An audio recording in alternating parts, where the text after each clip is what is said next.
voice. Move by the light, make a choice. Listen to my voice. I got something to say. This is your Resolve to Read daily reading. It's August 18th, and we're reading from the book of Ezekiel. The word of Yahuwah came to me. Son of man, how is the wood of a vine better than that of a branch on any of the trees in the forest?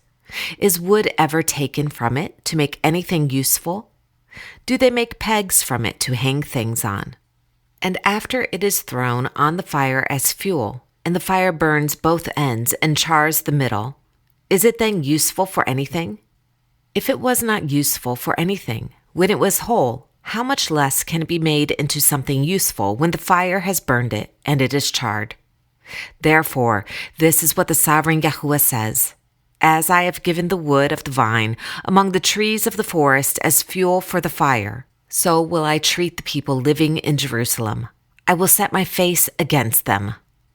Although they have come out of the fire will yet consume them. And when I set my face against them, you will know that I am Yahuwah. I will make the land desolate because they have been unfaithful, declares the sovereign Yahuwah. The word of Yahuwah came to me. Son of man, confront Jerusalem with her detestable practices and say, this is what the sovereign Yahuwah says to Jerusalem. Your ancestry and birth were in the land of the Canaanites. Your father was an Amorite and your mother a Hittite. On the day you were born, your cord was not cut, nor were you washed with water to make you clean, nor were you rubbed with salt or wrapped in clothes. No one looked on you with pity or had compassion enough to do any of these things for you. Rather, you were thrown out into the open field, for on the day you were born you were despised. Then I passed by and saw you kicking about in your blood, and as you lay there in your blood, I said to you, live. I made you grow like a plant of the field. You grew up and developed and became the most beautiful of jewels. Your breasts were formed, and your hair grew. You were naked and bare. Later, I passed by, and when I looked at you and saw that you were old enough for love, I spread the corner of my garment over you and covered your nakedness. I gave you my solemn oath and entered into a covenant with you, declares the sovereign Yahuwah, and you became mine. I bathed you with water and washed the blood from you and put ointments on you. I clothed you with an embroidered dress and put leather sandals on you. I dressed you in fine linen and covered you with costly garments. I adorned you with jewelry. I put bracelets on your arms and a necklace around your neck. And I put a ring on your nose, earrings on your ears, and a beautiful crown on your head. So you were adorned with gold and silver. Your clothes were of fine linen and costly fabric and embroidered cloth. Your food was fine flour, honey, and olive oil. You became very beautiful and rose to be a queen.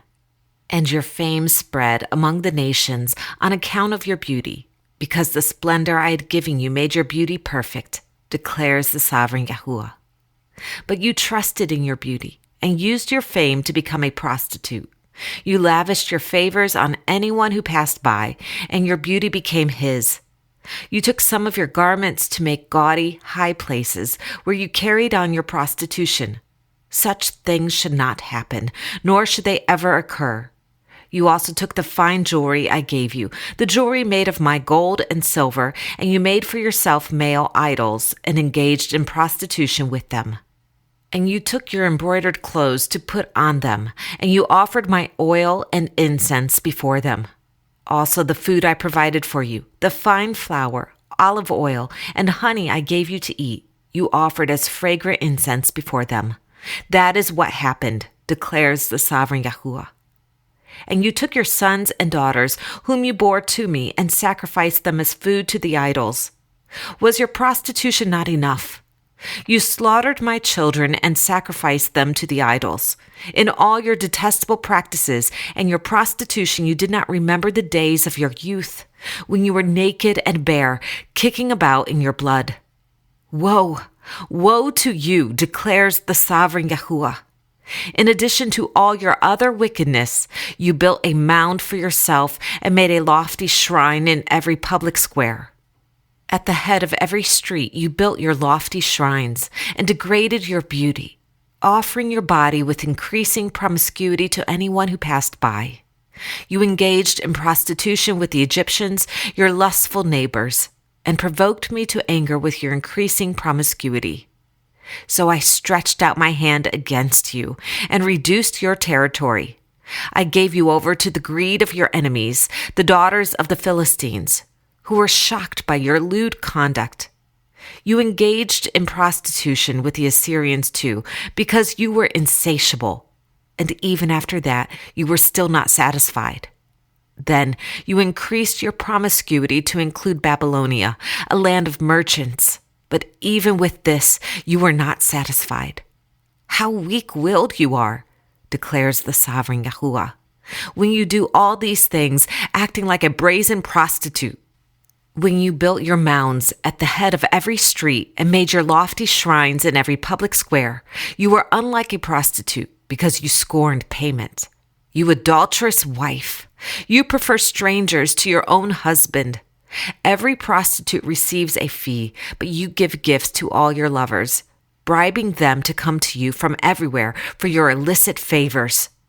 So in your prostitution, you are the opposite of others. No one runs after you for your favors. You are the very opposite, for you give payment and none is given to you. Therefore, you prostitute, hear the word of Yahuwah. This is what the sovereign Yahuwah says. Because you poured out your wealth and exposed your nakedness in your promiscuity with your lovers, and because of all your detestable idols, and because you gave them your children's blood, therefore I am going to gather all your lovers with whom you found pleasure, those you loved as well as those you hated. I will gather them against you from all around and will strip you in front of them, and they will see all your nakedness. I will sentence you to the punishment of women who commit adultery and who shed blood. I will bring upon you the blood vengeance of my wrath and jealous anger. Then I will hand you over to your lovers, and they will tear down your mounds and destroy your lofty shrines. They will strip you of your clothes and take your fine jewelry and leave you naked and bare. They will bring a mob against you who will stone you and hack you to pieces with their swords. They will burn down your houses and inflict punishment on you in the sight of many women. I will put a stop to your prostitution, and you will no longer pay your lovers. Then my wrath against you will subside, and my jealous anger will turn away from you. I will be calm and no longer angry. Because you did not remember the days of your youth, but enraged me with all these things, I will surely bring down on your head what you have done, declares the sovereign Yahuwah. Did you not add lewdness to all your other detestable practices? Everyone who quotes Proverbs will quote this proverb about you. Like mother, like daughter. You are a true daughter of your mother, who despised her husband and her children, and you are a true sister of your sisters, who despised their husbands and their children. Your mother was a Hittite, and your father an Amorite. Your older sister was Samaria, who lived to the north of you with her daughters, and your younger sister, who lived in the south of you with her daughters, was Sodom. You not only walked in their ways and copied their detestable practices, but in all your ways you soon became more depraved than they. As surely as I live, declares the sovereign Yahuwah, your sister Sodom and her daughters never did what you and your daughters have done. Now this is the sin of your sister Sodom. She and her daughters were arrogant, overfed, and unconcerned. They did not help the poor and needy. They were haughty and did detestable things before me. Therefore I did away with them as you have seen. Samaria did not commit half the sins you did.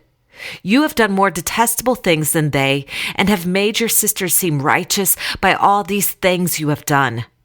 Bear your disgrace, for you have furnished some justification for your sisters, because your sins were more vile than theirs. They appear more righteous than you. So then, be ashamed and bear your disgrace, for you have made your sisters appear righteous.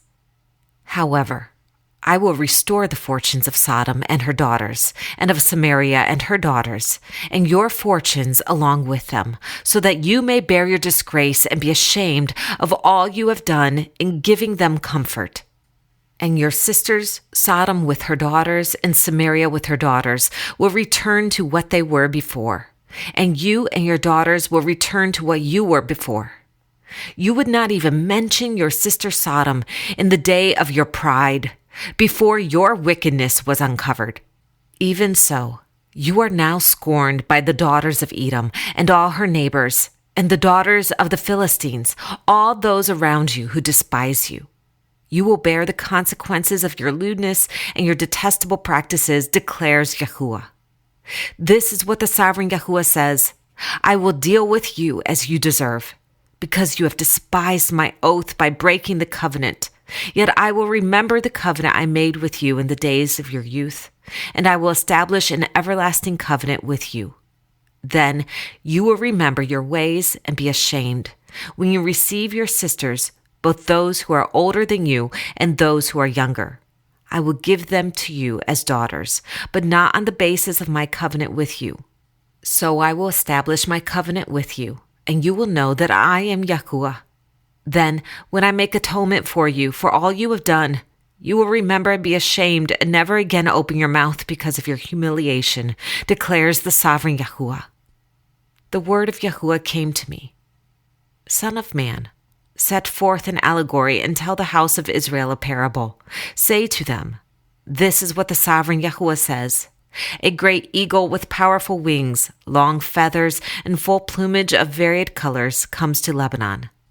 Taking hold of a top of a cedar, he broke off his topmost shoot and carried it away to a land of merchants, where he planted it in a city of traders. He took some of the seed of your land and put it in fertile soil. He planted it like a willow by abundant water, and it sprouted and became a low spreading vine. Its branches turned toward him, but its roots remained under it. So it became a vine, and produced branches and put out leafy boughs. But there was another great eagle, with powerful wings and full plumage. The vine now sent out its roots toward him from the plot where it was planted, and stretched out its branches to him for water. It had been planted in good soil by abundant water, so that it would produce branches, bear fruit, and become a splendid vine. Say to them, this is what the sovereign Yahuwah says. Will it thrive?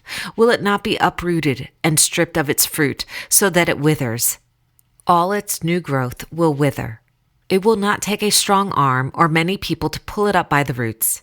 Even if it is transplanted, will it thrive? Will it not wither completely when the east wind strikes it, wither away in the plot where it grew? Then the word of Yahuwah came to me. Say to this rebellious house, do you not know what these things mean?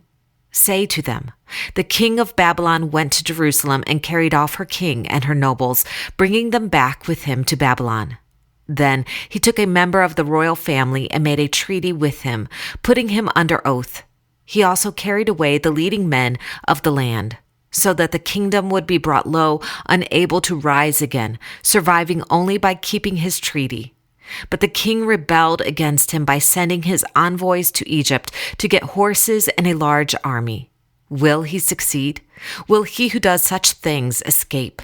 Will he break the treaty and yet escape? As surely as I live, declares the sovereign Yahuwah, he shall die in Babylon, in the land of the king who put him on the throne, whose oath he despised and whose treaty he broke.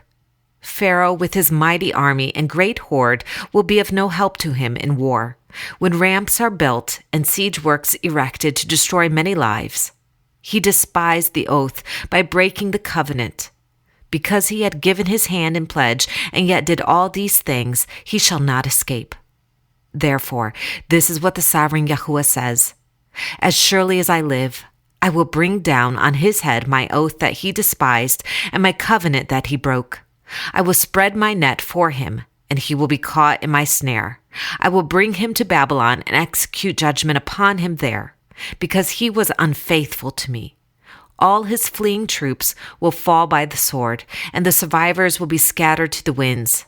Then you will know that I, Yahuwah, have spoken. This is what the sovereign Yahuwah says. I myself will take a shoot from the very top of a cedar and plant it. I will break off a tender sprig from its topmost roots and plant it on a high and lofty mountain. On the mountain heights of Israel I will plant it. It will produce branches and bear fruit and become a splendid cedar. Birds of every kind will nest in it. They will find shelter in the shade of its branches.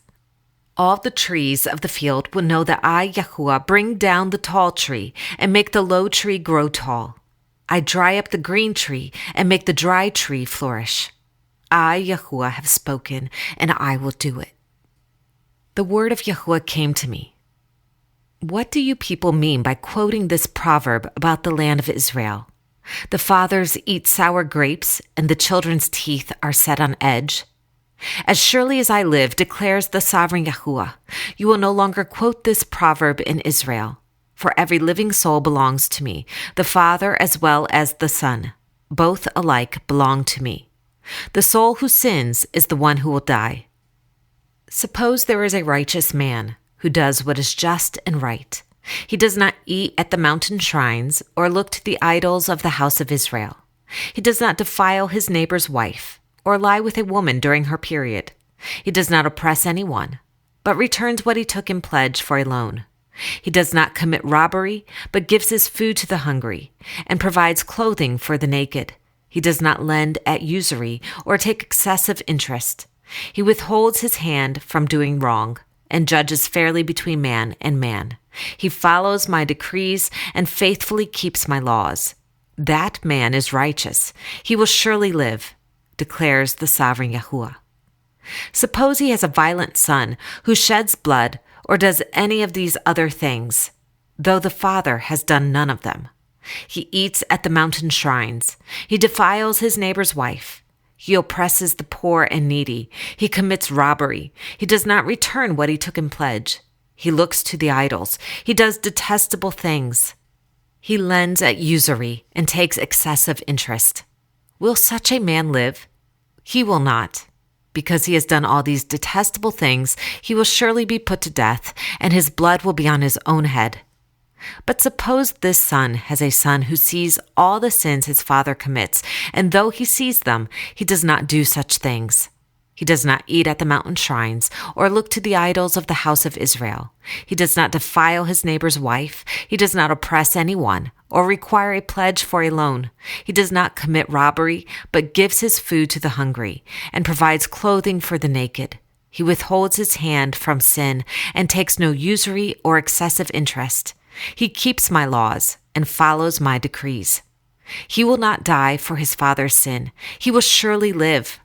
But his father will die for his own sin because he practiced extortion, robbed his brother, and did what was wrong among his people. Yet you ask, why does the son not share the guilt of his father?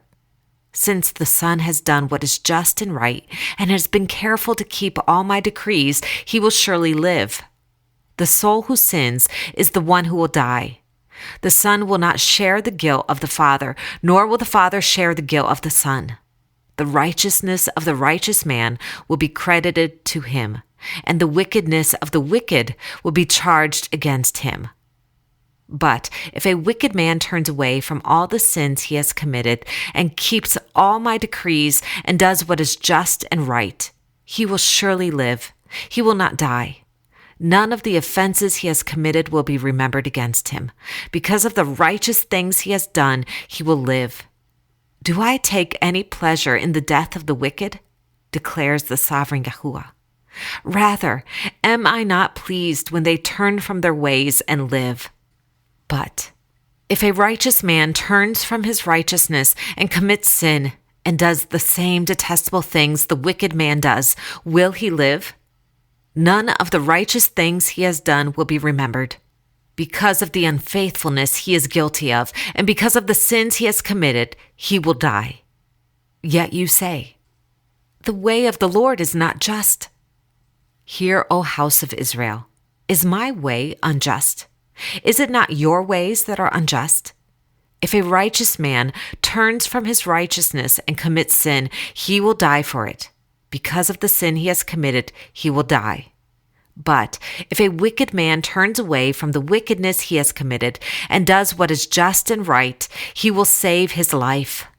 Because he considers all the offenses he has committed and turns away from them, he will surely live. He will not die. Yet the house of Israel says, "The way of the Lord is not just." Are my ways unjust, O house of Israel? Is it not your ways that are unjust? Therefore, O house of Israel, I will judge you, each one according to his ways, declares the sovereign Yahuwah. Repent. Turn away from all your offenses. Then sin will no longer be your downfall. Rid yourselves of all the offenses you have committed and get a new heart and a new spirit. Why will you die, O house of Israel? For I take no pleasure in the death of anyone, declares the sovereign Yahuwah. Repent and live. This is the word of Yahuwah. Thanks be to God.